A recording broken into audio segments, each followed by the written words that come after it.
मेरे पास एक ऐसी बेटी आई डैलस से, जिसके बारे में डॉक्टर्स ने यह कहा, वो पिछले 28 साल उस बच्ची की उम्र थी, जिसके बारे में डॉक्टरों ने यह कहा यह जिंदगी में दोबारा खड़ी नहीं हो सकती।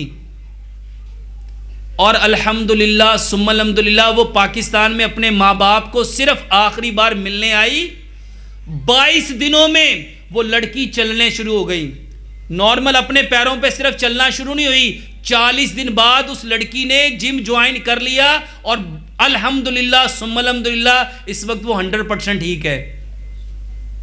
ये कोई कहानी नहीं है। माँ बाप के वजू और गुस्ल के पानी से गुस्ल दो।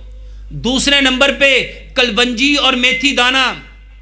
कलवंजी वो काला दाना है जिसमें मौत के सिवा हर बीमारी का इलाज है। और तीसरा मेथी दाना, दूसरा मेथी दाना। इमाम इब्ने कय्यम ने ज़ादुल माद के अंदर लिखा, अगर लोगों को पता चल जाए इसके कितने फायदे हैं, लोग इसको सोने के एवज खरीदें। तो 5 गिलास पानी लें, 1 चम्मच कलवंजी, 1 चम्मच मेथी दाना डालें, आधा चम्मच उसमें मोरिंगा पाउडर लें।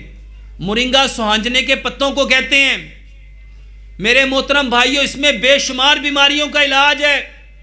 इस पानी को इतना पकाएं 5 गिलास पानी 4.5 गिलास रह जाए। इसको ठंडा करें, मट्टी के कोरे जग में डालें। 4 से 5 पत्ते सब्ज़ धनिए के, 4 से 5 पत्ते पुदीने के, 1 इंच का टुकड़ा अदरक का और 2 इंच का टुकड़ा खीरे का डालें। इस पानी को सारी रात मट्टी के कोरे जग में पड़ा रहने दें। 1.5 गिलास सुबह, 1.5 दोपहर, 1.5 शाम। खाने से 1.5 घंटा पहले हल्का सा इस पानी को गर्म करें जब तक सर्दियाँ हैं।